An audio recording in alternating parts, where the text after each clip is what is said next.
দেড় দশকেরও বেশি সময় ধরে জনগণের কাঁধে একটা ফ্যাসিবাদী শাসন চেপে বসেছিল এবং এই শাসনের অবসান ঘটানোর জন্যই কিন্তু শিক্ষক, সাংবাদিক, পেশাজীবী থেকে শুরু করে শ্রমজীবী, কর্মজীবী মানুষ, দিনমজুর, রিক্সা চালক, ভ্যান চালক, সিএনজি চালিত অটোরিকশা চালক, ট্রাকের হেল্পার বা চালক, হোটেল রেস্টুরেন্টের কর্মচারী, গার্মেন্টসের শ্রমিক সবাই কিন্তু এই যে দীর্ঘ যে 15 বছর আমাদের কাঁধে সে চেপে বসে স্বৈরাচার, সেই স্বৈরাচারকে হটানোর জন্য সাহসের সঙ্গে এই মানুষগুলো কিন্তু সমাজের বিভিন্ন শ্রেণী পেশার মানুষ রাজপথে নেমে এসেছিলেন।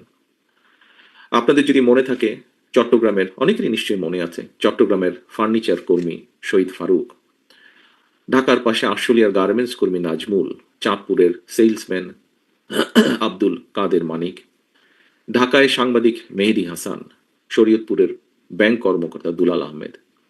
আমরা একটু আগেই শুনেছি নরসিংদীর ডাক্তার সজীব সরকার, আমরা গাইবান্ধা টেক্সটাইল ইঞ্জিনিয়ার সাজ্জাদ হোসেন সজলের মায়ের কথা শুনেছি একটু আগে। সারা দেশ থেকে এমন অসংখ্য অসংখ্য শ্রমজীবী, কর্মজীবী, পেশাজীবী মানুষ অকাতরে জীবন বিলিয়েছিলেন দেশকে মুক্ত করার জন্য। আমাদেরকে আজকে অবশ্যই স্বীকার করতে হবে, জুলাই আগস্ট আন্দোলনকে গণ অভ্যুত্থানে পরিণত করার ক্ষেত্রে শ্রমজীবী, পেশাজীবী মানুষের অবদান এবং আত্মত্যাগ সবচাইতে বেশি। আমরা গতকালের একটি পত্রিকার খবরেও যদি দেখি, তারা একটি নিউজ করেছেন বিভিন্নভাবে, আমরা দেখেছি যে শ্রমজীবী এবং পেশাজীবী মানুষের অবদান এবং আত্মত্যাগ সবচেয়ে বেশি। গণ অভ্যুত্থানে শ্রমজীবী, কর্মজীবী, পেশাজীবী মানুষ সবচেয়ে বেশি সংখ্যক কিন্তু শহীদ হয়েছেন, আমরা যদি স্ট্যাটিস্টিক্স দেখি। সম্মানিত উপস্থিতিবৃন্দ, 2024 সালের জুলাইয়ে রংপুরের বেগম রোকেয়া বিশ্ববিদ্যালয়ের শিক্ষার্থী শহীদ আবু সাইদ, চট্টগ্রাম কলেজের ছাত্র শহীদ ওয়াসিম সহ কমপক্ষে 6 জন শহীদ হয়েছিলেন। 16 জুলাই থেকেই কিন্তু আমরা যদি দেখি, আজকে যদি সেই সময়কার ঘটনাগুলো দেখি, আমরা পত্রপত্রিকাগুলো বের করি, আমরা দেখি, আমরা দেখতে পাবো যে 16 জুলাই থেকেই কিন্তু মূলত আন্দোলন গণ অভ্যুত্থানের রূপ নিয়েছিল।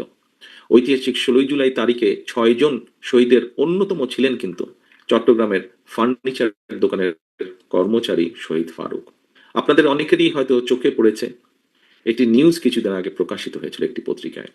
শহীদ ফারুকের যে বিধবা স্ত্রী এবং তার নিষ্পাপ কন্যা, তাদের একটি বক্তব্য দেশের গণমাধ্যমে এসেছিল। শহীদ ফারুকের স্ত্রী বলেছিলেন, আমার স্বামীর কথা কেউ বলে না, কারণ সে ছাত্র ছিল না, ছিল শ্রমিক।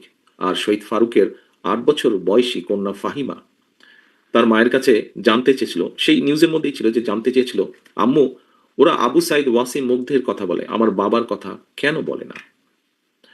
সম্মানিত অতিথিবৃন্দ, উপস্থিতিবৃন্দ, আমি মনে করি শহীদ ফারুকের বিধবা স্ত্রী এবং কন্যার এই প্রশ্নের জবাবের মধ্যেই কিন্তু নিহিত রয়েছে আমাদের চলমান প্রচলিত প্রথাগত রাজনৈতিক সংস্কৃতির পরিবর্তনের এক গুরুত্বপূর্ণ বার্তা।